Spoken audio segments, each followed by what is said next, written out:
Good morning, everyone. My name is Mina Schultz. I'm 32 years old, and affordable health care saved my life. 7 years ago, I had just finished graduate school, and I was planning to go off of insurance for a while. But because of the ACA, my parents were able to put me on their plan. I didn't think much of it because I was healthy, and they insisted, and the law made it possible, so I said okay. 2 weeks later, I got news that changed my life. I was diagnosed with bone cancer. I started treatment immediately. I had 27 doses of chemotherapy, 5 surgeries, and other care that totaled hundreds of thousands of dollars. That year was terrifying. There's actually a moment about halfway through my treatment where I came into my hospital room and found my mom there. And I thought, oh, it's a surprise visit. It's almost my birthday, so she's coming to visit me. But it was because the doctors thought I wasn't going to make it. She had come to say goodbye. As hard as that year was, it would have been even harder on me and my parents if I weren't insured. They could have gone bankrupt, and my future could have been ruined. But the good news is that I was insured, and I did get better. Now the ACA still helps me. I'd be uninsurable if it weren't for the rule outlawing discrimination against people with pre-existing conditions. I hate to think of where I'd be without insurance. My whole life would have been derailed, or worse. That's why after I got better, I devoted myself to making sure people got coverage. I got certified as a health insurance navigator, and now I work for Get Covered NYC, connecting New Yorkers to free and affordable health plans. I'm proud of the work we're doing, but I know there are still hundreds of thousands of New Yorkers who aren't covered. People who are foregoing treatment are fighting for their lives while they fight hospital bills that they can't afford. I know how dark and hopeless that can feel, and no one should have to struggle that way. So that's why I'm so glad to be here next to Mayor de Blasio. He believes that healthcare is a human right, and he's going to do what it takes to get care for all New Yorkers. Thank you. Thank you. Thank you. Thank you. Mina, thank you. First of all, it takes courage to tell your own story, and I can only imagine how difficult that time was. But I want to just tell you, I really admire you for taking everything you went through, all that challenge, all that pain, and deciding you were going to turn it around and help other people. And every single person who you got onto health insurance through Get Covered NYC, your own efforts, you're making sure that people have the care they need when they need it. I really admire you for what you've done. Let's thank Mina, everybody. Thank you.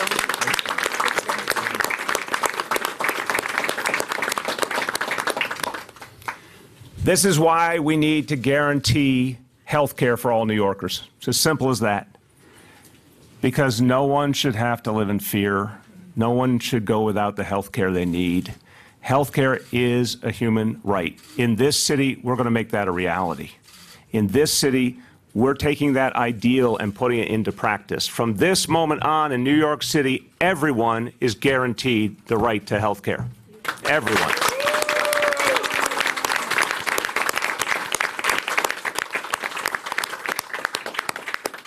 We are saying the word guarantee because we can make it happen. Because of the great professionals you see behind me here at Lincoln Center and at facilities Lincoln Hospital. Lincoln Center is good too, here at Lincoln Hospital. All of these professionals and other great New Yorkers like them are going to be in the front line of this new effort. And I want to say I've been at Lincoln Hospital a bunch of times. It's a home away from home. I really admire what all of you are doing. Everyone, give your neighbor a round of applause. Thank you for all that you do.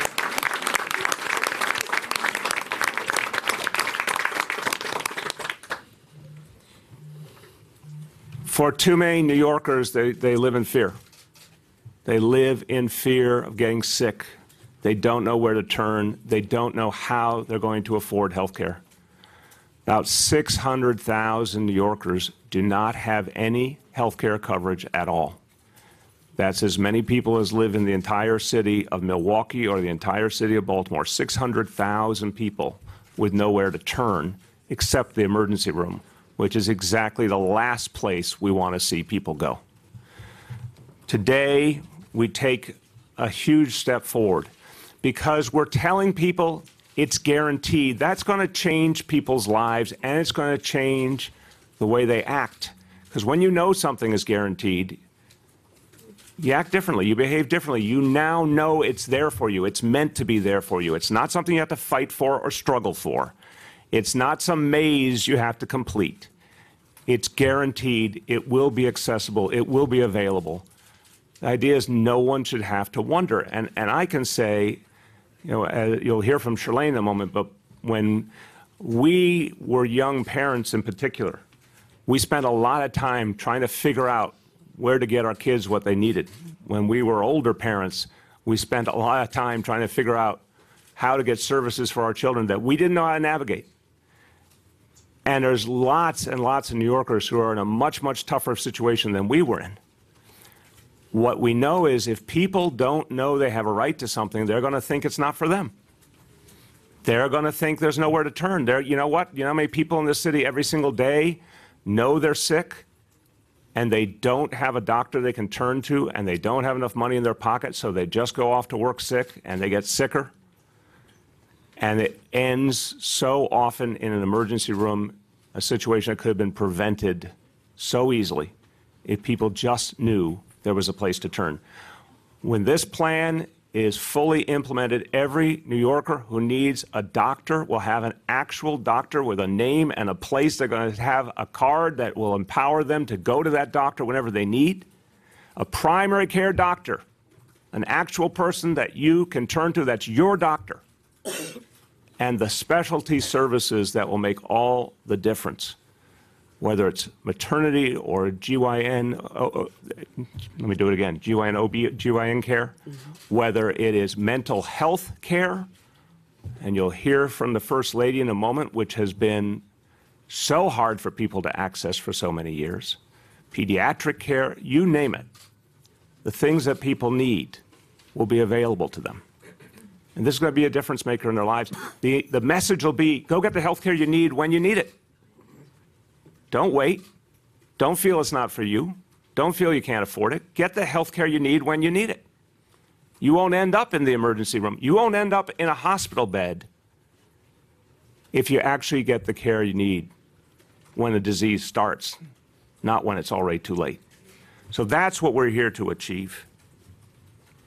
This is built on a series of actions that were taken in the last few years. Obviously, what's been done to strengthen health in hospitals. Again, I want to thank everyone behind me for their extraordinary work. Obviously, you're going to hear from Dr. Mitch Katz in a moment. Want to commend his predecessor, Stan Brezhnev, as well. And you're going to hear from Dr. Bill de Blasio. Want to commend her. All the people who work so hard with the folks in each of our facilities to turn health in hospitals around. This plan today wouldn't be possible if that hard work was not done over the last few years, to bring health in hospitals back from the brink and allow it to now get to the work of providing high-quality care all over this city. Obviously, you're going to hear from the First Lady about Thrive and another crucial initiative, Healing NYC, that contributed to building the kind of framework where we could get care to people when they need it. And because of Get Covered NYC, 130,000 people got health insurance through the exchange who wouldn't have if there wasn't such an expensive outreach effort and effective outreach effort. I want to commend all your colleagues also, Mina, for their amazing efforts. All these pieces have helped us to get to the launching pad that we can now go this last step, this last mile, to get health care to everyone. So, look, you might say right at the jump, is this something that ideally should be handled in Washington, D.C. or in Albany? Yes, it should. Let me just make that clear at the outset. The solution, the ultimate solution, is single-payer health insurance for this whole country, or Medicare for all. That's the ideal. That's what we need. And I strongly support the single-payer bill that's going to be considered in Albany this spring. Because if Washington won't act, then our state government should act. But you know what? We don't wait here in New York City. We don't wait. We're not going to fall for the trick of hanging around waiting for Washington, D.C. to solve our problems. We're going to solve our own problems in the meantime. And we're going to work for those bigger changes. But our people need health care right now. They need it right now. And we can get it to them. And I think by New York City acting, the biggest city in the country acting, is actually going to create momentum for those bigger changes. Because people all over the state, all over the country are going to see, you know what? Universal health care really should be the goal. And we all need to get to work to make it happen. I would note one more point about Washington. In the last couple of years, there's been tremendous focus, tremendous energy, pinpoint precision in Washington among Republicans trying to reduce the amount of health care people get, trying to take away the right to health care, trying to water down Obamacare and debilitate it. Lots of time and energy has been put into taking away health care from tens of millions of people. What we're doing here in New York City, we're getting health care to a lot of people who never had it before. We're going the opposite direction. We're going to get it to everyone.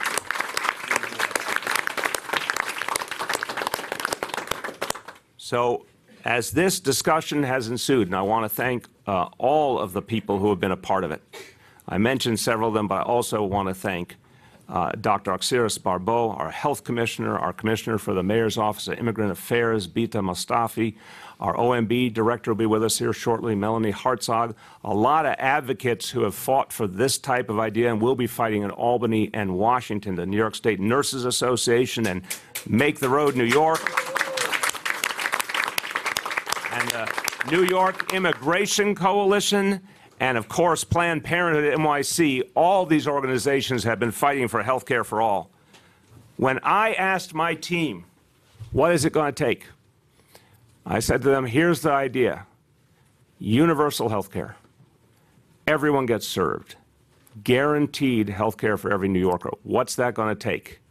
And it has to come with a clear ability of every New Yorker to get to an individual doctor that is their own, a primary care doctor that they will know by name and will be there for them. What's it going to take?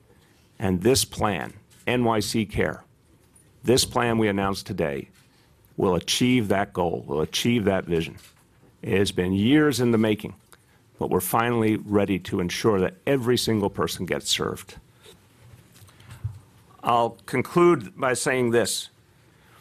When you think about the people out there, the 600,000 people out there who have no coverage at this moment, they're all different kinds of New Yorkers. Some of them are young, and as Mina said, they think maybe they don't need insurance. Well, I'm here to tell them everyone needs coverage, everyone needs a place to turn. Some folks just can't afford the policies that are on the exchange. Some people can't navigate the system. They find it overwhelming. Some folks are our neighbors who happen to be undocumented.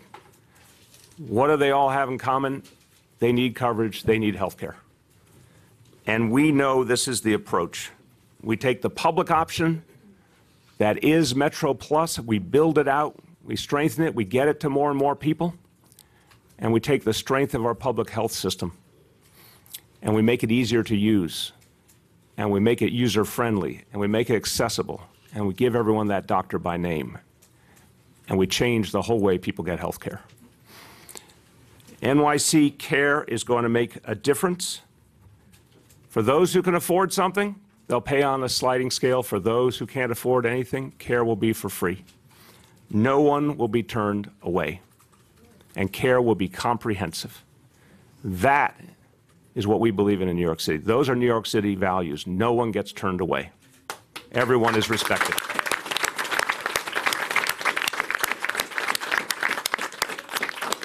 So I've been talking over this last year or two about our goal of being the fairest big city in America. I can safely say guaranteeing health care for all New Yorkers is one of the big steps to becoming the fairest big city in America, and we're going to do it. We're going to do it, everyone.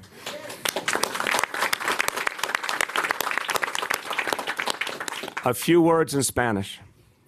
No vamos a esperar más para hacer frente a esta crisis de atención médica. Hoy estamos garantizando cobertura de salud para todos los neoyorquinos. No importa si tengan documentos o dinero. La atención médica es un derecho humano. Medical care is a human right. Health care is a human right.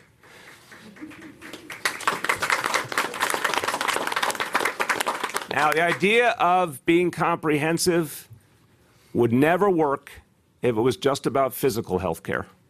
It only works if we include mental health care. 1 in 5 Americans, 1 in 5 New Yorkers deals with a mental health challenge every single day. And the reason in this city we are talking about mental health care in the same sentence with physical health care, the reason we have parity in everything we do, including the initiative that we announced today, is because our First Lady fought from day one to end the stigma, to make sure everyone got the care they needed. My pleasure to introduce Charlene McCray.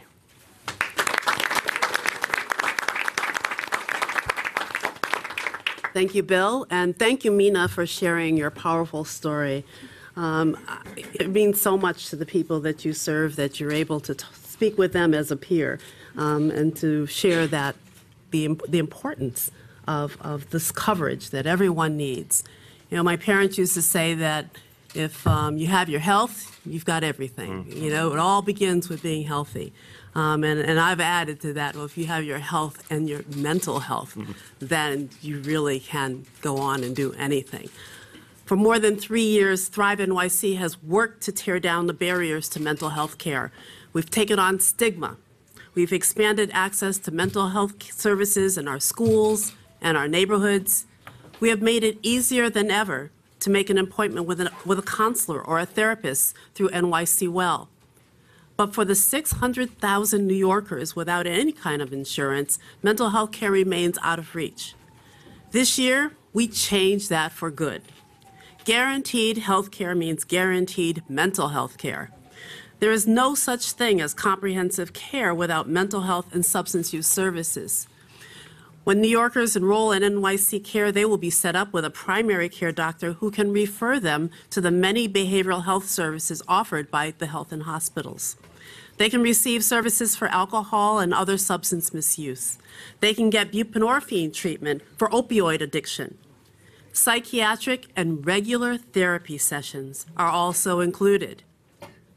Of course, many people living with mental illness have no idea they have a mental health condition that can be treated. But their primary care doctors can help assess their symptoms and determine what is best for them, because they'll be supported along the way by Thrive NYC's Mental Health Service Corps. The Corps is made up of recently graduated master's and doctoral level clinicians who are placed in substance use programs, mental health clinics, and primary care practices throughout the 5 boroughs. Corps members often come from the communities that they serve. They speak many languages, represent the cultural and ethnic backgrounds of New York City. They serve where they can do the most good, in the highest need communities. Currently, nearly 50 Corps members proudly serve at 37 health and hospital sites across the city. From supporting the primary care doctors in assessing mental health needs to providing treatment like therapy, members of the Mental Health Service Corps will be essential in extending comprehensive coverage to every New Yorker. And they will continue to make mental health care in our city more accessible, inclusive, and culturally competent. With today's announcement, New York City is taking yet another leap ahead of the rest of the nation in mental health. No other city or state provides this level of care to all residents. And that is our goal, to make sure everyone has the care they need when and wherever they need it. Now, a few words in Spanish. La garantía en el cuidado de salud significa garantía en el cuidado de la salud mental. Con NYC Care, nuestra ciudad da otro paso adelante del resto del país.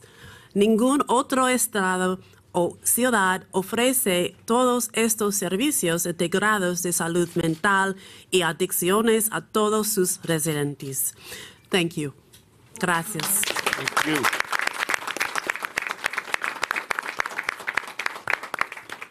I want to emphasize in English the last point that Charlene made in Spanish. When this is fully implemented, it will be the most comprehensive health system in the nation. It literally means all 8.6 million people will have some form of coverage and will have access to health care, both physical and mental health care. There's no place in the country that has yet reached that goal. We will reach it here. And it makes us very proud as New Yorkers. Now, this wouldn't have been possible, as I said earlier, without extraordinary efforts to revitalize health and hospitals. And that was a very lofty goal some years ago. But Dr. Herminia Palacio believed it could be done. She had great partners that she brought in to help achieve this goal. And we put the time and the energy and the resources into it, and it is all bearing fruit now. And I know she is proud of that, and she's especially proud to be back in her native Bronx. Our Deputy Mayor, Dr. Herminia Palacio.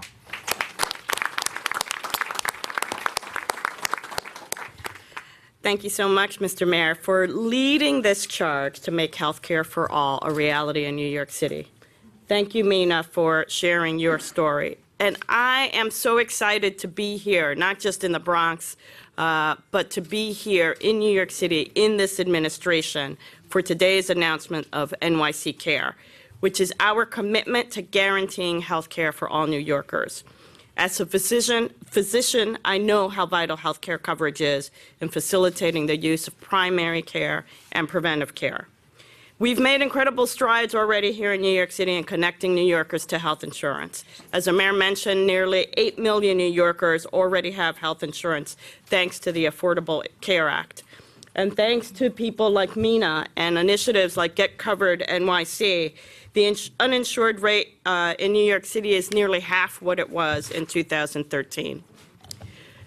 However, even with these great efforts, there are those among us who live without health insurance because they can't get it or can't afford it.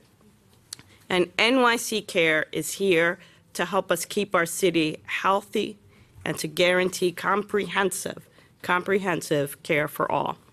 We will boost our efforts to link eligible New Yorkers to Metro Plus. We will connect those without health insurance or who can't afford health insurance to health and hospitals for high-quality, coordinated care.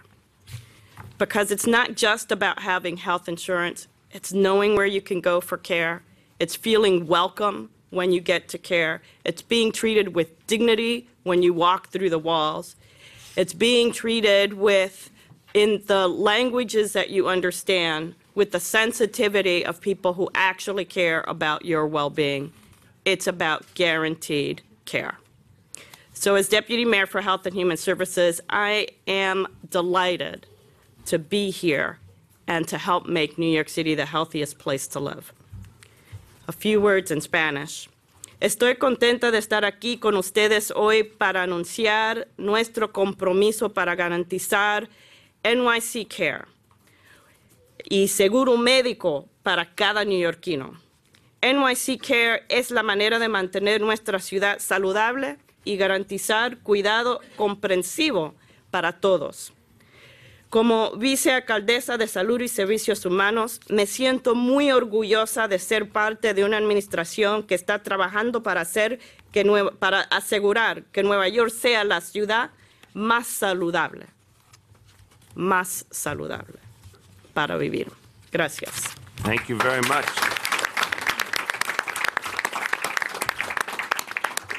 Now, I'm going to turn to Dr. Mitch Katz, the President and CEO of Health and Hospitals, and he's done extraordinary work in his time here, deepening the transformation of health and hospitals, giving it the potential now to lead in a new initiative like this. Health and hospitals will be key to our effort to guarantee health care for all New Yorkers. I also want to say that the work he did previously, first in San Francisco, then in Los Angeles, provides the groundwork for what we are announcing today. Those two cities did very important steps in providing health care to more people. The difference here is we're going to provide health care to all people and a very comprehensive list of services. So we're building on his great work previously and taking it to the next level here in this city. Dr. Mitch Katz. Thank you, Mr. Mayor, and I feel so lucky to work for you, to work for a mayor who makes sure that guaranteed health care is available to all. I also feel so lucky to have his colleagues, the doctors and nurses and physician assistants and social workers and pharmacists and all the people who make Lincoln Hospital great. I think it's very significant, sir, that you chose to do this at Lincoln Hospital. First, Lincoln Hospital is among the 10 busiest emergency rooms in the United States. Yep. Not in New York, in the United States.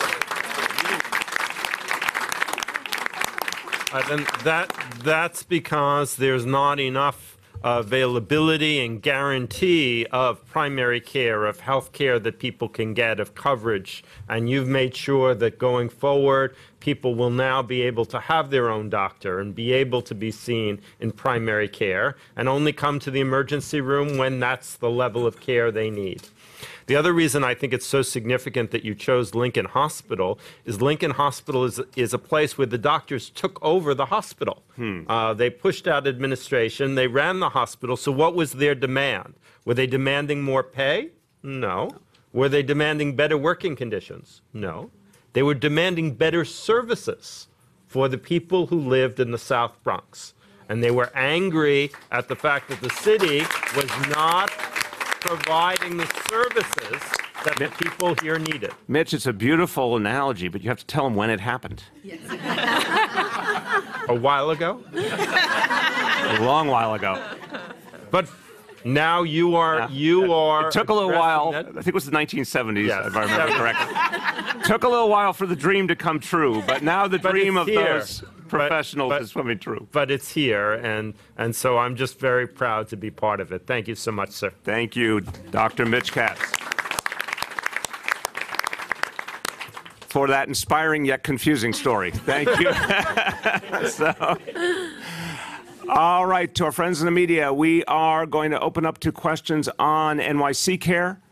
And then after that, we'll give people a chance to go back to other things they have to do, and we'll take other topics as well. Yes, David? Questions. Practically, you mentioned there's going to be a card and everyone will have their own doctor. What are the wait times you're anticipating? How will the card work? Well, slow down. We'll do them all.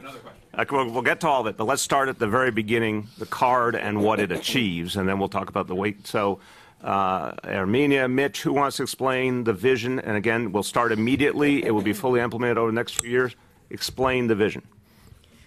So I'll begin. The vision is really for this card to be a membership card. It's a membership card for the services at health and hospitals. It's around building on the work that Dr. Katz has already done to shorten wait times to primary care, and I'll let him expand. It's about being able to have, for people to be able to have a number that they can call to get actual solutions to the problems that they need. Right now, the wait time for a primary care appointment is within a week. We could get somebody a primary care appointment, and the commitment of this administration is as more and more people join this program, we will maintain that. Within a week or 2 weeks, everyone will have access to a primary care doctor.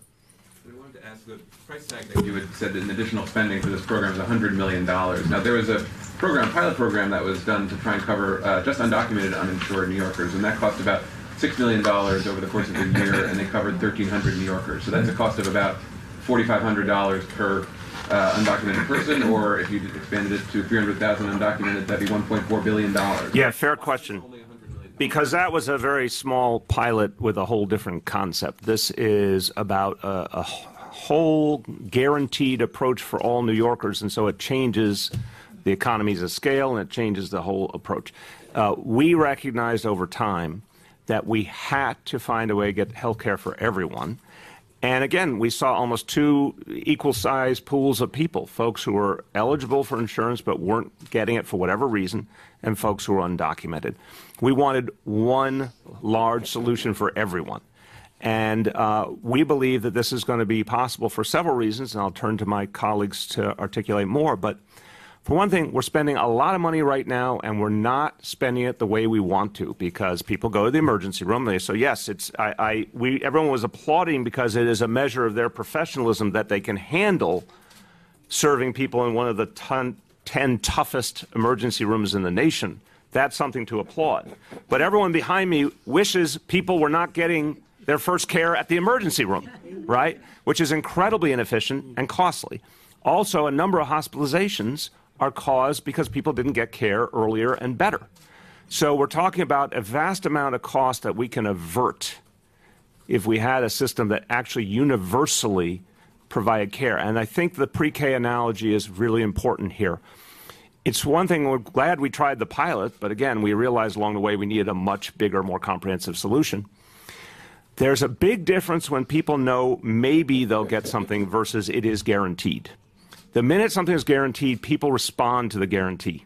When they hear more and more people around them, when they see more and more evidence the guarantee is working, they pick up on it, which means more and more people will see, hey, my neighbor got a primary care doctor. You know, I never had a doctor, but now my neighbor goes to Dr. Jones, and Dr. Jones is, 5 blocks away, and this is working. I want that too. And more people will pick up on it. So you have a lot of savings over time by not having people get health care the wrong way. That's the first part of the answer. You guys want to add? Yes, specifically on your question, that was a pilot program, had a large research arm. This is really about delivering care, not about doing the research. So we've incorporated some of the valuable lessons into the development of the program. This is about delivering care, building on the success of the transformation and the stabilization of health and hospitals' finances, building on the success of our efforts and understanding around the ACA. So this is really connecting all of those threads and building upon it to guarantee care for that remaining bucket of people who don't have either insurance, can't afford insurance. I'm still not understanding Go how ahead. it would be so cheap to cover so many people. Remember that the costs of the expensive part of healthcare is hospitalization, expensive radiologic tests. Because we have an existing system, those costs are already in the system. What needs to be in the system is primary care, preventive care. Those things cost less, but they yield huge benefits over time. So we'll get you some specific models to see, but I think the point is there's a kind of smoothing here. I'm not a doctor and I'm not a budgeteer, but I can put it into simple terms. There's a smoothing that occurs when you take a group of people who are getting very expensive care much later than they should, and that is a huge burden on the healthcare system. Instead, you get those people earlier, better care, avert emergency room visits, avert hospitalizations. You can serve a lot more people if you can serve them more effectively and efficiently on the front end. That's a key to why this is possible. Another key, David, is the health and hospitals has been in a whole process of renewal and can provide a much more efficient product. And that's another reason why we think we can get a lot more done with the resources we have and these additional resources. Go ahead. I just wanted to see, and maybe this is for Dr. Katz, the wait times. When you testified earlier this year at City Council, you said that people with Metro Plus for the first primary care appointment, the average wait was 3 months, and for specialties it was 4 to 6 months. And I guess I want to see if that has changed as radically as you suggest, but also what impact is, I mean, not 600,000 people might not all come at once, but how, Yes, they will not all show up on one day, I assure you. how is that going to impact the wait time? I guess, are there enough physicians and other hospital staff to take care of all these people that way? Yes, the situation has changed dramatically. When I testified to that, that was true at that time. And in part because of the efforts of the mayor and Dr. Blasio, even before I got here, to transform the outpatient system. We've hired a large number of primary care doctors, and that's why I can tell you with confidence that right now the waiting time, within a week or 2 weeks, we can guarantee someone a primary care appointment. And what about specialty care?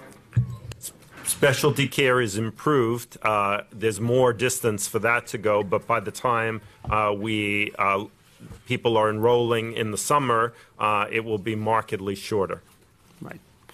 Go ahead. Sure, I have two questions. The first one has to do with the cost. Obviously, it's probably coming from the city budget.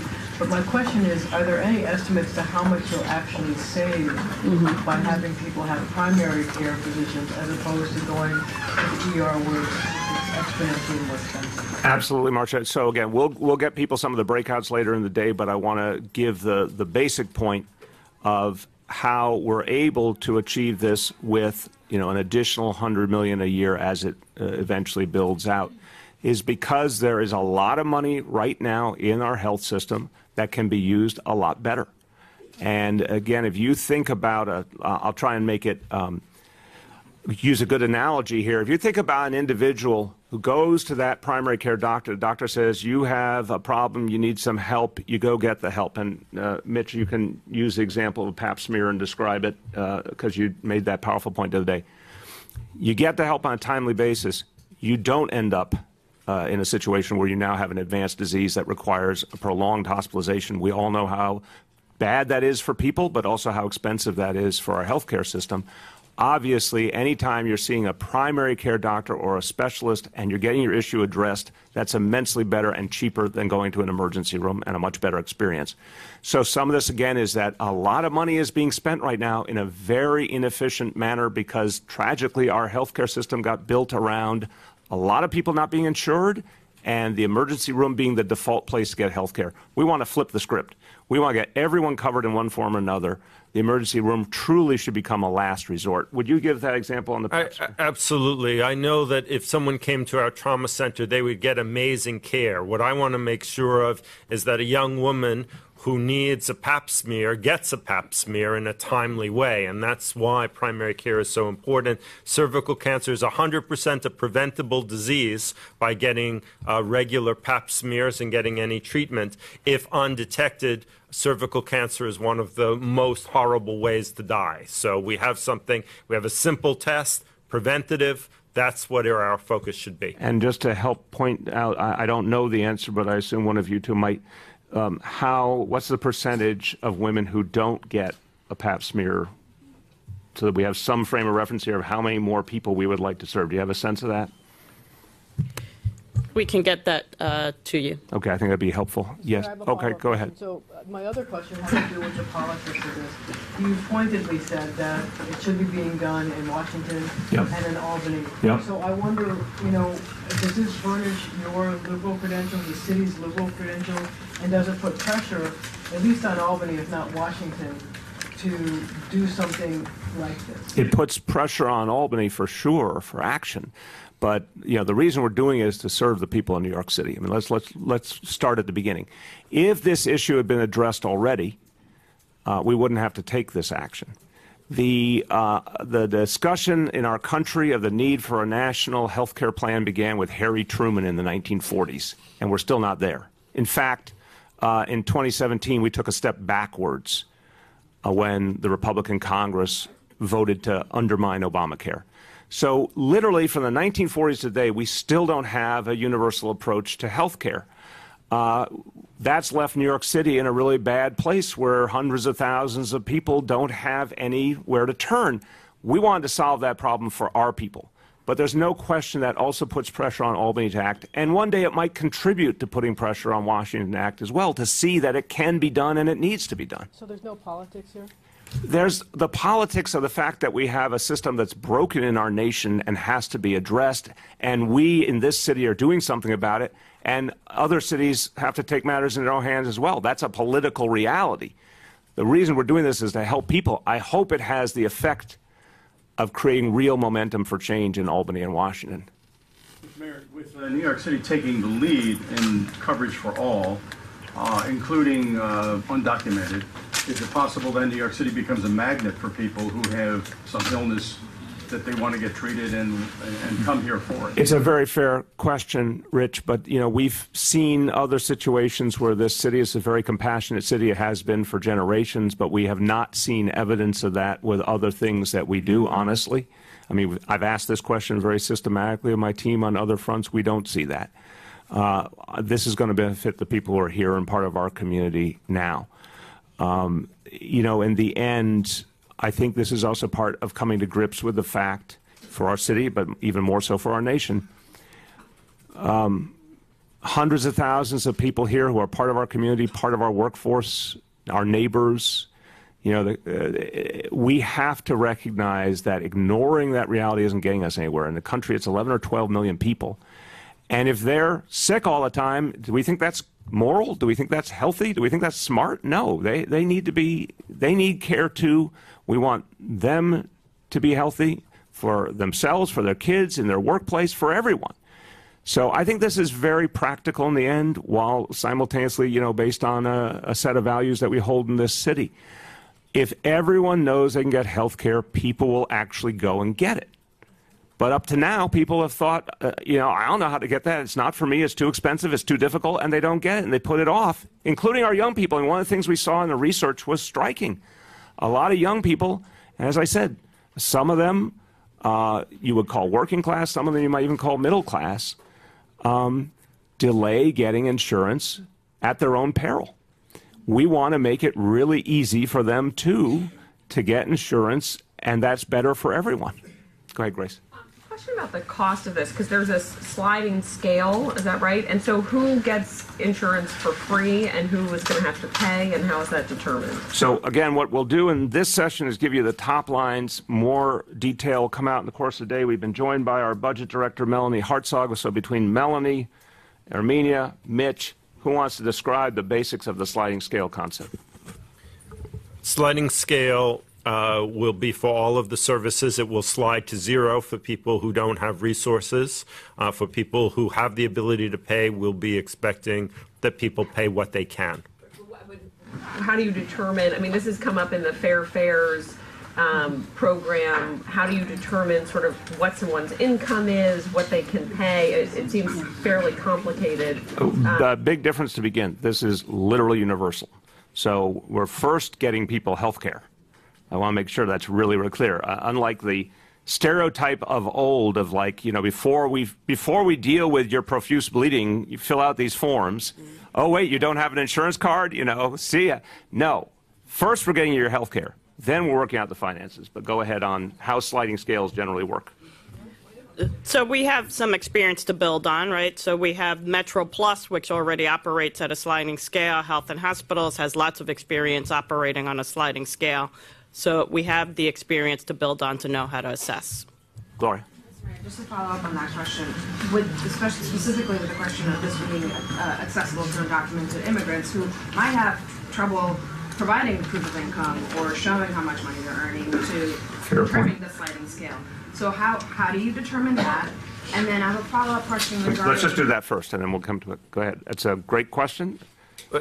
It's part of our everyday life is to talk to people about their sources of income, and we understand that not everybody necessarily has filed an income tax return because they may not have a Social Security number, but our financial counselors are used to talking to people about what their sources of income are. And just to play that through, and undocumented folks like everyone else, you get different answers from different people, right? Just to clarify for that for everyone. Absolutely. Okay. And is there anything that's going to be part of this program to address people's concerns that if they're coming in to provide information about where they live, residency requirement, you had some of these concerns with the municipal ID program and the federal government possibly being able to tap into that information. Are you going to put any similar safeguards in this to ensure that people... Absolutely. So first of all, I think it's a great point to raise the ID NYC program because, in fact, as you've seen, hundreds of thousands of undocumented people and many more hundreds of thousands of documented people have participated in ID NYC, and I think they gained confidence when they saw that their background information was never shared with the federal government, and we were able to destroy it. Since then, in that program, as you know, we've reduced even what we ask on the front end. But in this case, right now in Health and Hospitals, documentation status is not asked, just the way our police do not ask documentation status. So right there, I think there's a tremendous amount of trust. But yes, on any information, any paperwork, it will not be accessible to the federal government. Juliet. Mr. Mayor, so when does it start? How do people apply? And where is the money coming from? So Metro Plus, which is our public option version of health insurance, exists, but we are going to get it to a lot more people. That's going to start immediately, getting an intensive outreach effort around that. Then as that's being done, a whole customer service apparatus is being built out to make Metro Plus work a lot better for people. And this is a little bit chicken and egg. People will sign up for something if they hear about it and they know about it, but they'll also sign up as they have good experiences or people in their lives have good experiences with it. The more people see an improvement of customer service and it's easy to use and it's fast, the more and more people will get involved. So that'll be ongoing, but starting immediately. The efforts particularly focused on some of the folks who are undocumented. As you heard, a lot of that will be in place starting this summer. That will build out. When it's all brought together, it's going to take about 2 years to get to, and 2 years or a little bit more to get to full strength. But we want to start seeing people take advantage of this quickly with the tools we have, and then they'll get better and more extensive over the course of the 2 years. Is this, let's say, an alternative to Obamacare? How would it work? So I'll start and then pass to my colleagues. Look, obviously there are people who are undocumented who cannot access any form of traditional health insurance, cannot access Obamacare. That's 300,000 right there. Of the remaining 300,000, there's a certain number who can't afford any of the programs currently on the exchange. And then there are people who do not find the insurance on the exchange either understandable or appealing. And we think there's a big audience there that we can pull into this type of approach, particularly when they hear from the beginning you get given a primary care doctor that will be someone you can turn to regularly. I think that's going to be an important feature here. Where is this coming out of the budget? What part of the budget? Well, as I said, it's earlier, it's, first of all, taking the money we already have, and as I said, we've been joined by our budget director, and feel free to jump in anytime you like, and we'll get people more detail in the course of the day. But the big picture is taking the money we have now and being able to use it better, because we're going to have everyone covered, and that means everyone will focus on primary and preventive care and not end up in the emergency room, not end up in the hospitalization. So partly is taking the money we have now and being able to do a lot more with it, on top of the fact that health and hospitals has just gotten a lot better at using the money they have. And then another part of this is the $100 million that we will add into the budget. Yep, please. Sure. Mel, you want to speak to that? Sure. So we do anticipate that at full ramp up, that there are incremental costs that we would add to the budget that would be at least $100 million as the program ramps up. Currently, H&H is in a very good cash position. As we move forward with looking at the implementation, we're going to monitor where they are and see if we need to add funding for the ramp-up portion of it. But just, I want to split that into two, and then, sure, Mel, you can speak to it further if you need to. Juliette, I think it's important to realize a few years ago, H&H was hemorrhaging money. I mean, we were having to fund it out of the city budget to keep it afloat. I had a very pleasant conversation with these two individuals at the end of the row a few months ago where they said they're running a surplus now. So that's a really important piece of this equation where this huge agency that a few years ago was teetering on bankruptcy is now running a surplus. That surplus money is part of what's allowing for this. But the second point is, we'll put in the $100 million as a budget priority. I think it'll be money very well spent. Again, I think over time, we're going to see more and more savings off of that as more and more people pick up the coverage and get used to using it. But this to me is a really smart down payment on a lot of good things that will yield later on. Who hasn't gone yet? Way back, Jillian. Mayor, just for, you talked about the young invincibles, people who think that they don't need health insurance. Are you anticipating that they're going to go to the NYC Care side of the program or the Metro Plus? Because, aren't they already able to kind of look at what's on Metro Plus now and decide, I don't need to spend this money because I'm young and healthy? I'll start and my colleagues will jump in. I think we're talking about a much better Metro Plus. So this is a public option that's going to work for people. It's going to be modern. It's going to be user-friendly, highly facilitated. You call a number, you get the help you need, easy to sign up for. You get a primary care doctor. I think most people's image of insurance is like most of us have lived. Here's your card. Good luck out there. Right? If you're lucky enough to have insurance, it's here's your card. Go figure it out. We don't do a whole lot after that to help you. Good luck. We're talking about a highly facilitated system that I think a lot of people, including younger folks who may have not felt good about insurance, they're going to feel better about it because it's going to be easy to use and it's going to be very clear how you get the help you need. Also, you know, there are a certain amount of young people who are not thrilled with giving their money to a big for-profit insurance company. You know, I think we'll be comforted to know this is a public option, something I think will appeal to people. It's in every neighborhood. I think the quality as it builds out is going to be the difference maker. Either one you want to add? Good? Okay. Way back. Jillian? H&H budget. Do you also see this as sort of a way to build a new customer or patient base for H&H? I mean, as you said, you know, a couple of years ago, it was looking like H&H wasn't going to be able to make payroll at one point. The cash flow was so low. Do you see this as a way to get more people into the city's hospitals after people were kind of leaving? I see it as a way of meeting the need in the community and keeping people out of the hospital. Let me square it. I think that's a true statement, but I think it's going to show more and more New Yorkers that, okay, who's got the technical difficulties over here? Let's turn off that phone for all of us, please. It's going to show more and more New Yorkers that they can get what they need through health and hospitals. Unquestionably. But yeah, the more it works, the fewer people are going to have to turn to the emergency room or turn to hospitalization because they're getting that primary and preventative care. Way back.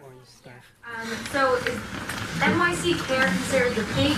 Wait a minute, I can't see. Why don't you stand up a little? There you go. Is NYC Care considered like the big umbrella ad campaign to really push Metro Plus? Like, is that the one thing you're really going to be pushing? You get cards for, and then you're able to kind of keep people within H&H to avoid leakage versus going to the voluntary hospital? I'm going to start and pass these guys. NYC Care is the umbrella concept, everyone covered, guaranteed health care. Metro Plus is the public option. It's the health insurance that can work for a lot of people. But remember, you're starting with 300,000 people who cannot access Metro Plus. NYC Care will still help them directly. Want to add?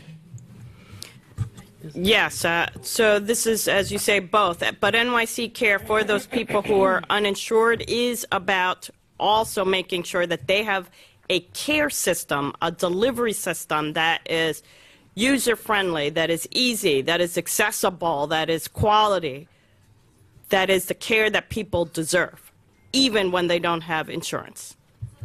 1,000 people are really the ones that you're trying to target. H&H already, you know, treats people regardless of their ability to pay. Yeah, but again, I don't want you to miss the sort of foundational point that we treat people regardless of their ability to pay, but the wrong way, because they traditionally are coming in when it's too late, or a lot of people are at least, and a whole lot of the people who could have that public option insurance are not taking it up because they either don't know about it or they don't think it works for them or it's not user-friendly enough or whatever it is. We're trying to combine these concepts into one idea. If I guarantee, because we just went through this with pre-K, so we have a real living, breathing model. The minute New Yorkers knew it was guaranteed, everyone got it, everyone connected to it who wanted it. It took all the mystery out of it. Now, we could have said, oh, we've got, you know, this program here, and then the next week announced another program, and one's for undocumented, one was for people who are documented. We didn't want to do that. We wanted to say to everyone, one fell swoop, everybody has access to health care now. Everyone is guaranteed health care. To make it really simple and straightforward, because if it's not simple and straightforward, people will not take it up or they will not understand it. So we're going to work with everyone to understand the specifics of each piece, but the umbrella concept is crucial here. Whoever you are, if you don't have existing health insurance, this will get you coverage. Way back. Thank you. To further simplify things, John or Jane Doe is sick. How does this work? How does this work for them? What happens? You are my personal hero. That's exactly how we need to talk about things. Okay, I'm going to start, pass to the experts. John or Jane Doe is sick. Now they know exactly where to go. They have a doctor with a name and an address. That's their doctor. They know it's affordable. They're encouraged to go to the doctor as soon as they feel sick. How many people in our lives are walking around sick, and we're like, hey, you should go to a doctor, and they come up with every kind of excuse. But for a lot of people it is, I don't have a doctor. I don't know where to turn. I can't afford it. We want it to be seamless. You're feeling sick? Go to the doctor. It's easy to know where your doctor is, who your doctor is. If you have questions, here's where you call. You're going to get a human being who's going to answer your questions, help you make sense of it. Someone feels sick and they think, oh, I better not go to the hospital, I better not go to the doctor, I won't be able to afford it now. But now that they've heard the mayor's announcement, they know, oh, health care for New Yorkers is guaranteed. May not be that way in the rest of the country, but here I can afford it because health care is guaranteed to everybody at an affordable price. Now there is a number I can call if I don't yet have a primary care provider, and I've heard that I can now be connected to a primary care provider. If they do go to the emergency room, then the emergency room will be able to say the next time you feel this way, you can see your own primary care doctor. Here's how. How do you get the primary care doctor? So the initial, so I'm going even to the very beginning. You call 311. So this is just starting, but when this thing is fully up and running, you call 311, or you go online to the city website, and you can right then and there get your card and get the name of the doctor. It's as simple as that. I mean, that gets connected you to where you get the name of the doctor. And who are the, ooh, this is really basic stuff. Who are the doctors? The doctors are behind us. That part was easy. You know, The doctors. but it's also important to know the vision for this, right? You asked a very specific question of somebody needs this care. So they call the number and they have a primary care doctor. Let's say that they are having an after-hours issue and they need understanding about where to get a prescription filled. So they can call this number and get real-time help about what pharmacy would be open, where they could get their prescription filled. They might call and say, well, I am having a sore throat. Where can I go in for an urgent care appointment? They'll get real-time information about how to do that. This is the type of patient-centered, patient-friendly, dignity, quality care that we will be providing. So just to finish, and then Mitch, I want you to talk about the pharmacy element, which is important. So again, 311 or our website to apply, and then once you're in, this helpline 24/7 to help you navigate. And again, this city has some really good examples. 311 does a lot for people. We did a facilitated enrollment initiative around pre-K and 3K that's gotten rave reviews because it was very user-friendly, very positive. Like, let's get to yes, let's find you the right place for your kid. No matter how many times it takes, we're going to work it through. This is the attitude that will be part of this, which has never been seen before by New Yorkers. It's never been before the case that you have a single place to turn for health care. If your current options aren't working for you, you have a single place to turn, and you're going to get facilitation to get you to what you need. And the answer is going to be yes. You need primary care? Yes. You need mental health services? Yes. You need pharmacy? Take it away, Mitch. Prescription drugs are one of the things people most worry about. How will I be able to afford that medication that I need? Under this program, all pharmaceutical costs are covered so that people can be certain that if they go to the doctor and the doctor gives them a prescription and they can't fill it, that's still not addressed their care. This program includes pharmacy. I know Charlene wants to add. Yeah, I just want to add that if someone calls 1-888-NYC-WELL, which is our number for anyone who wants to speak to a trained mental health counselor or a peer, they can be connected to a professional while they're online, speaking to one of these trained counselors. They'll get connected to someone who they can go to get therapy from. So I want to make that, just pull that out a little more. So this means for folks who are on the line with NYC Well, and they're talking to the trained counselor, and they say, I need, I'm looking for a place I can get therapy, but I don't have insurance. Right now, we're going to connect those dots because now we have a way to say, okay, we're going to get you coverage. We're going to start by getting you coverage, and then that coverage has mental health services as part of it. So it's adding a whole new richness to what the NYC Well initiative can do. Okay, we're going to go back to front just to get people who haven't had a chance. Who has not had a chance? Go ahead. No, I'm going back to front. You're getting to you. Go ahead. Way back. way back. Get up so we can get up a little bit so we can see you. There you go. So I've worked here many years, and the pharmacies close on the... I'm sorry, are you media or not? No, I'm a physician. We love physicians, but we're just doing media questions right now. Can we just do that? Okay, go ahead.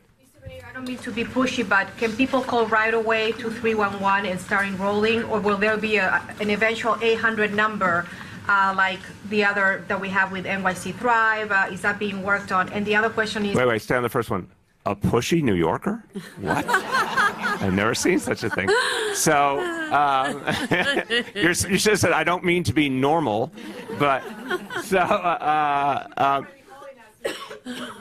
yeah, and that's right. So, again, our colleagues will speak to it, but Metro Plus in its current form is available now, but again, it's going to be rapidly improved and made much more available. Some of the other pieces have to be built out more, but why don't you guys speak to, just help people understand what's right now, and then the other stuff gets built out over the next 2 years. So for half the population who are eligible, we can start to help them right now with coverage. For those people who are not yet eligible for coverage, we are providing health care at all our facilities, including this great hospital, Lincoln. But over the next few months, because of the mayor's commitment, we're really going to be able to provide a much better customer service. And again, some 1-800 numbers are information. There are lots of those that'll give you some 800 number that nobody else will answer. This is really as in, I have a prescription, it's 11 o'clock at night, I need it filled, where do I go? Or I need to see a specialist, and I was told that there was a 3-week wait, where do I go? So that's what will be available as of this summer. Right, and I just want to pull out one more point, we'll get to your second question. I keep coming back to the pre-K analogy because I think it's a helpful one. When we started, there were families who could get full-day pre-K for free. They were not the majority, but there were some families. We took what existed and we built on it to make it fully universal. There's a similarity here. There are some people now getting insurance through Metro Plus, and there are certainly people getting health care at health and hospitals facilities. What is not available consistently is a universal approach, easy-to-use approach. There's a whole lot of people who could be getting insurance who are not getting it or don't understand it. There's a lot of folks who are undocumented who are coming in for the emergency room, but not for primary care as an alternative. So what we have is some of the pieces. The goal here is to take everything up many levels to a fully comprehensive system that everyone understands, everyone can access, everyone assumes is theirs, and is available 24/7, where the emergency room, again, becomes the last resort, not the first resort. So it will take several steps over basically 2 years. Some of them right now, some of them will build out.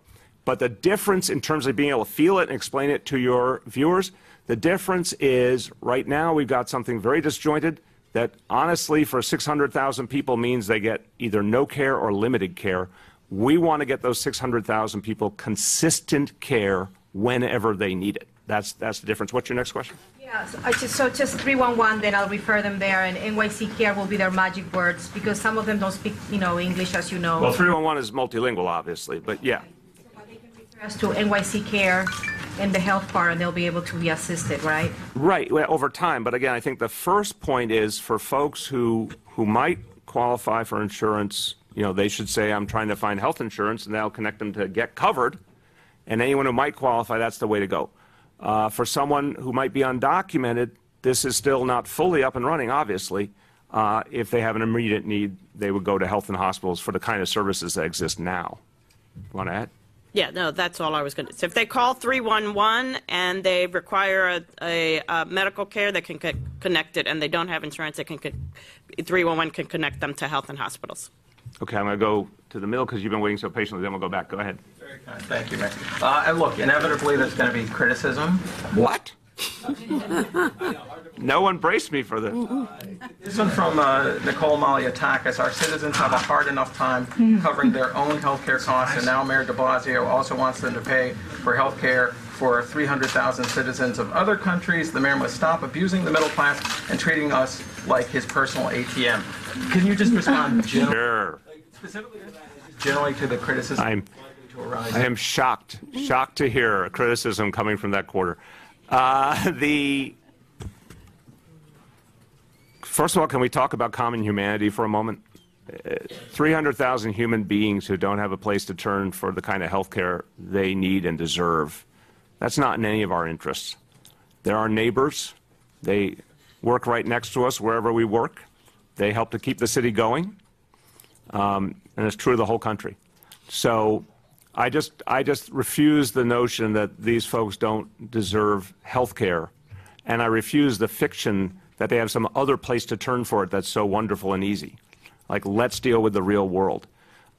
This is a way to get everyone health care. It's going to ultimately not only be the morally right choice, it will save the taxpayers a lot of money in the end, because people will get health care and they'll be healthier, and we won't be paying for the kinds of things that happen when people are not healthy. I don't want to see families torn apart because someone got sick and died who could have been saved. That's not in the interest of the quote-unquote middle class. I think the whole critique misses the values of this city and our common humanity. And I think the notion here is that everyone would benefit from single payer. Let's be clear. Everyone, middle class, working class, poor, everyone would benefit from a single payer system. Our country has been struggling its way to it since Harry Truman talked about it in the aftermath of the New Deal. We're still not there. But New York City has an opportunity to do something historic here, do something for our people, and also create momentum. I'm absolutely proud of that fact. And I think for a lot of middle-class New Yorkers, if this is a step along the way to the day that everyone knows their health care will actually work for them, well, that'll be good for everyone. Okay, way back, yes. This is a question about pharmaceutical access. I know physicians, like the one behind me, part of the problem with patients is pharmacy hours are not, they're not open on weekends. Is there a plan for the city to expand pharmacy hours to make pickup more accessible? And then the two-part question. Okay, let's just do that first and we'll come right back. Yes. Yes. Would you care to elaborate? Yes, and I mean, part of this enhancement is all about customer service. Everybody has always known that health and hospitals had great doctors and nurses. It's fixing the patient experience, and part of the patient experience is if a great doctor or nurse gives you a prescription, you have to be able to fill it. So that's one of the enhancements. What's your second? Go ahead. And I know, how will this plan affect the profit from the 340B plan? The what, please? The city's plan where they purchase pharmaceuticals at a cheaper price. So it takes advantage of that, but there's no profit associated with it. But yes, you're right. Health and Hospitals is able to get medications at 340B prices, which helps to make this affordable for us. Yeah, way back. Mr. Mayor, I'm very familiar with HHC and Metro Plus. Now, what is the turnover rate of doctors here at HHC presently? And will people need referrals to go to doctors or the specialists, I should say, and have tests done? And will they be given options or be told where they're going? Go ahead, Mitch. I don't have for you an exact number of what our physician turnover is. I'm proud that so many of the physicians behind me actually trained at Health and Hospitals at one of our residency programs. We have good longevity of our physicians. So for me, that's a very positive aspect. The second half was, Will people be referrals to go to specialists? Yes, and that is part in having access to specialty care. Like pharmaceuticals is a necessary part of health care, and we will make sure that people have timely access to specialists. What about options, or will they be shown to one specific person or area? In other words, if someone says, I want to go to Presby, because that's where, that's the particular specialist I wish, that may or may not be possible. But certainly it is meant, I can assure that people will be seeing a competent, well-trained, caring physician. In network. Okay, going back. Who else? Go ahead. Does this include any coverage for dental issues for people? Dental services are provided at health and hospitals at multiple facilities at the current time. We're still working on the exact benefit package. For now, I would just say that we're doing dental as a separate issue for people who need it at health and hospitals. Who has not gone? Go ahead. Can you describe how New York City Care will compare to Metro Plus? Is it the same services, equal services, or will it be like a light Metro Plus?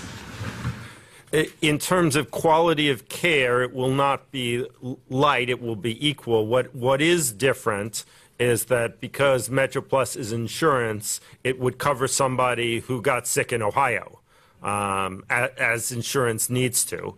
Wait, can we clarify that statement? It would cover a New Yorker who was traveling to Ohio and happened to get sick there. Yes, sorry. Yes, sir. Well done. Well done, sir. Yes. Yes. It would not, if a New Yorker went to Ohio, thank you, sir, they would be fully covered under MetroPlus. The New York City Cares is a program that takes advantage, leverages the health and hospital system. So there is no coverage for people outside of the city. Yeah, please. How much closer does this put you to your enrollment goal for MetroPlus? I mean, at the moment, MetroPlus doesn't have a specific enrollment goal. I've always wanted it, and I think it serves so well as a public option that we want to see it grow, but we don't have a specific number attached to it. Yeah, I want to just add on that, without a specific enrollment goal, I want to make the broader point. This becomes a true public option because it's going to be built to be as accessible as possible. It's going to be built to be really appealing and easy to use. You know, again, we struggled the last few years to keep health and hospitals going and to make MetroPlus better.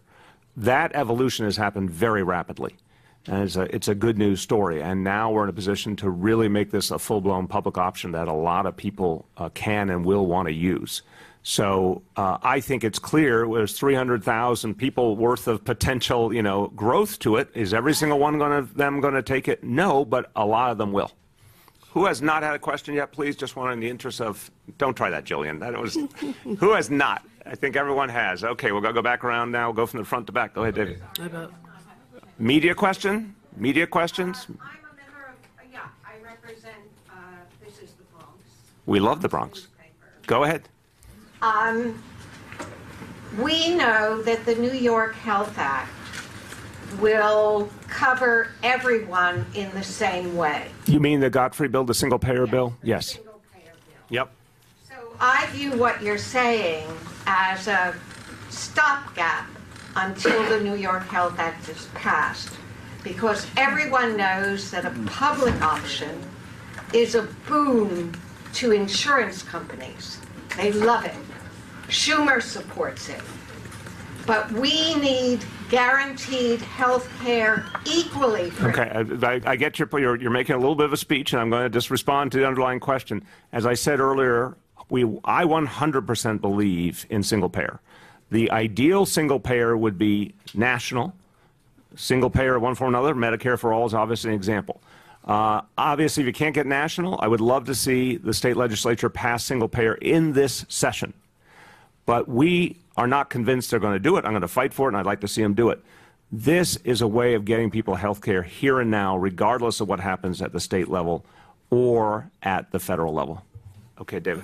Two quick questions. Is the number going to be 800 NYC Care or something like that? Or have you decided? No, we have the number yet. No, we will cut back to you when we have the number. And when will the number launch? Do you know? Do we have a rough date yet on the number? That's a no. We're going to come back to you with a date for the number. And then the longer question is, Dr. Katz, when you were in San Francisco, you had a similar plan. How does this compare to, I think it was called Healthy San Francisco? Right. So this takes advantage of the fact that New York City has, in part, large part because of this mayor, a much broader set of services, a more comprehensive benefit. So, for example, here, psychotherapy is a covered benefit. Which was not true in San Francisco. Much broader substance treatment services, much broader reproductive rights services for women. So it is a broader benefit package. And also, frankly, while I'm very proud of the work in San Francisco, the current program has enrollment of about 20,000 people, right? That's a New York City block. Right, in terms of comparison. Spoken like a true Brooklynite. So, I think I lived on that block. I mean, this in terms of scale, Right. This is just a much broader scale. You're saying already New York City has these things available. They're part of the network, and so when we put together the program, then people who will be part of New York City Care will have access to a much broader array of mental health and substance treatment services, reproductive rights services that Healthy San Francisco includes. And David, I think it's important to recognize these things have never been combined into a single plan, a single vision, and this is really the breakthrough we've been working on for years now, is to try and come up with a single universal approach. The absence of a universal approach was holding us back. And health and hospitals progressed. That was a big part of it. But it was also a decision that only by covering everyone could we get health care to work in this city the way it should. I think what happened in San Francisco and LA was commendable. I thought the San Francisco and LA models were not predicated upon the notion of literally the goal is to cover every single person to have pure universal health care. This is and also San Francisco, I want to note, came with an employer mandate that had a cost to employers, which was controversial. We found a way to do that, to do something of this scale without that. That's a very naive follow-up. We were covering everyone prior to this. It's just what you said before, we weren't covering everyone in the right way, right? Well, yes and no. More on the no, in my view. Uninsured people in that 300,000 person pool weren't getting health care. It's just a cold reality. So we were only covering them in a sense of they could go to the emergency room. It was not a way to live. You know, I think this is a crucial difference. It was not the right way to get health care because it wasn't structured to encourage people to get health care the right way, and it wasn't universal either in message or in the way it was used. And then for folks who are undocumented, it's kind of the same story, unfortunately. It was a heavy emphasis on emergency room and dealing with crisis rather than come in, you're guaranteed a primary care doctor. I mean, that is probably one of the things that's, in terms of explaining it to your readers, that's most essential here. The universal concept now is everyone will be assigned a primary care doctor. And then the universal concept behind that is that everyone can get a very broad range of specialty care that doctor will send them to, and it's all covered. And that includes the mental health piece of the equation, which clearly has never been considered by people something they could easily access. This interplays with Thrive very powerfully because it says now to 600,000 people, if you need something in the way of mental health care, we've got a really clear runway to get it to you. Yeah, most people wait 10 years before seeking mental health care, which is much too long. The only thing that can happen during that 10-year period is that the disease gets worse. That's the American average. That's right. That's the American average. From manifestation of a mental health care condition until treatment in this country, the average is people wait 10 years to either decide to act on it or know they can act on it or find some place where they can get help, which is incredibly destructive. That's right. People end up in crisis situations when they don't have to be. And if you had single payer, I think that situation would have been changed a long time ago if everyone knew mental health care was easily accessible and affordable. This has been one of the missing links that really, again, synergizes with Thrive, that now everyone in New York City will know there is a way to get to mental health care that is covered. And yes. I just want to add, the mayor's, I wanted to really strengthen and add to what the mayor said. You know, people were getting care not in the right way. Health and Hospitals was built around being a hospital system, an inpatient system. We have, in the transformation, really focused to move to an ambulatory system, to providing the right care for the right person at the right time. And this builds on that and is really going to allow us to take that right care, right person, right time to the next level. We're not there yet, and this is a program that's going to help us get there for every New Yorker. Yeah. In recent years, I'm curious about the kind of financial health of the public hospital system, because in recent years, the city was, including hundreds of millions of dollars in the budget modifications for HHC. Now you're saying it's progressed. You've hired a lot of new primary care doctors. The Metro Plus system is going to improve. What's been going? I mean, this is since fairly recently. So what's been going on? Yeah, it's amazing. It's a very powerful story. And it's also a reminder, again, everyone rightfully, not just in the media, but the citizenry looks at government agencies when they have problems and thinks, this is a problem of bureaucracy or whatever it may be. But it's important to recognize that agencies can really turn around. Not just this example, which I'll talk about, but School Construction Authority is a great example. It used to be a basket case, is now like a picture of efficiency and effectiveness. We intend to consistently apply approaches to agencies that need improvement because we've seen how quickly they can turn around. So H&H, when I came into office, it was struggling. And you're right, there were a couple of years where we had really urgent budgetary needs that we had to address there, and we had to add city money. I think some of the change began with Dr. Raju. I think a lot more than accelerated under Stan Brezhnev, and a lot more than has accelerated under Mitch Katz. And I think it is a bit of a question of momentum, that as they started to turn the supertanker, they found they could turn it faster and faster. But I'm telling you, I heard for the first time just weeks ago the concept of a surplus at health and hospitals. That is an idea that would have been unimaginable 4 or 5 years ago. They finally got it there, and I really want to give Mitch credit because he is doing this very fast, which he has a history of doing. You can see some of the stuff he did in LA before here.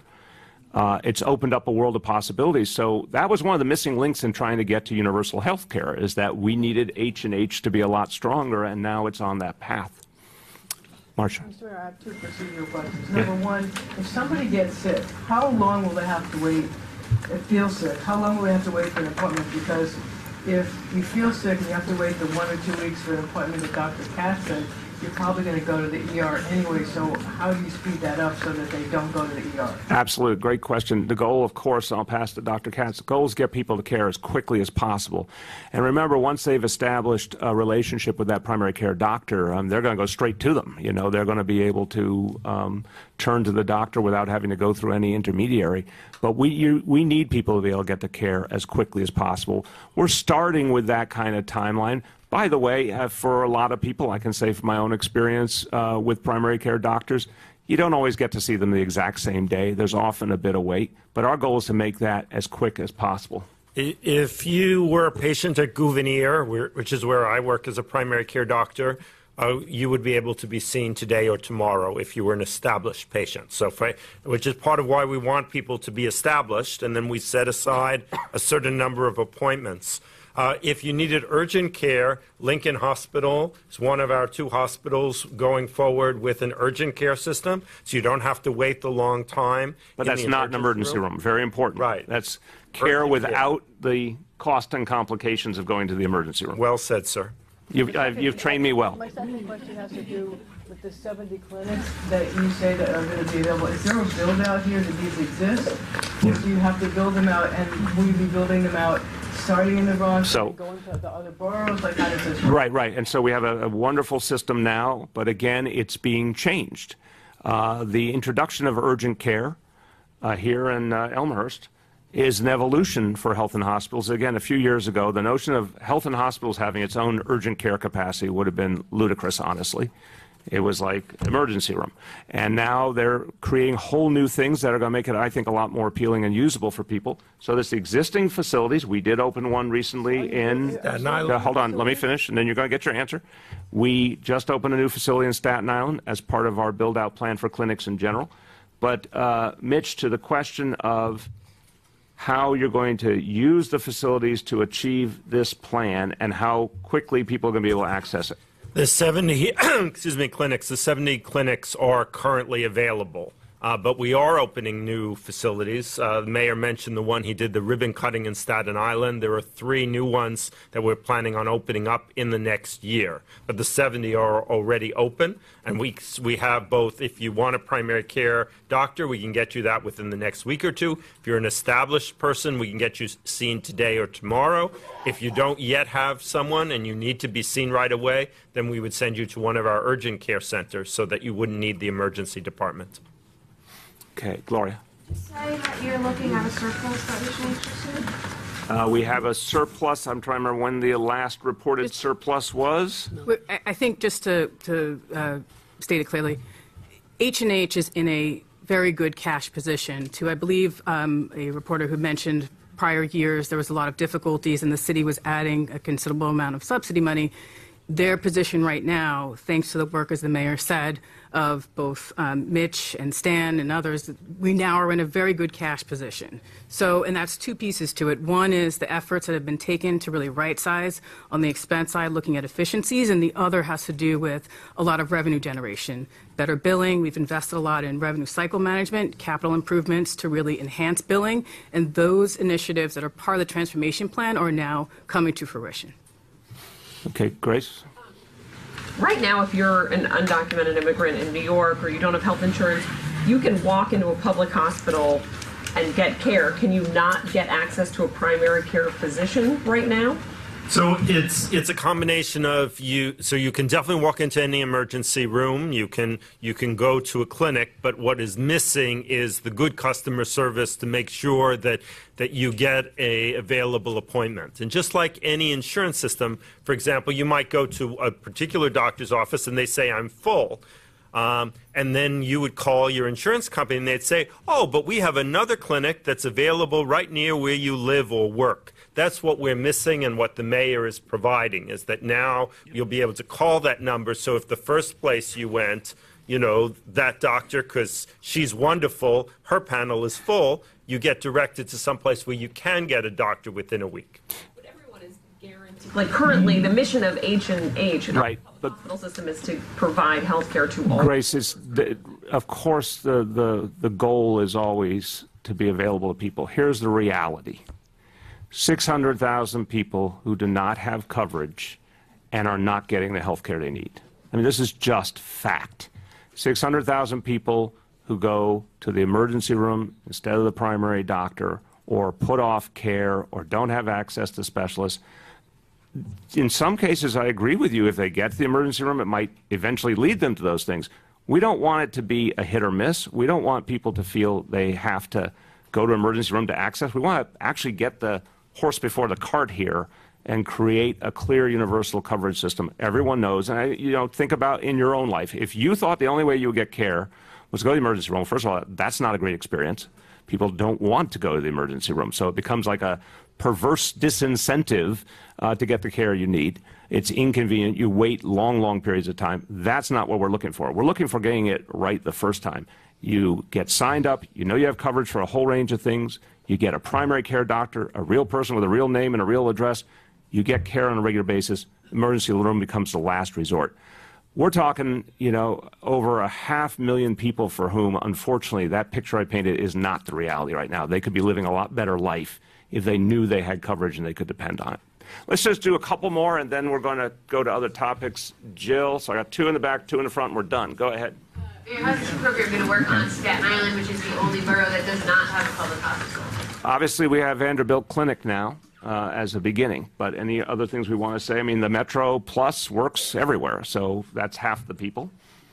Correct. It's a comprehensive clinic, and we would, if somebody needed hospital services, we would help them to another, with transportation to another health and hospital facility. Go ahead. These are deductibles associated with NYC Care?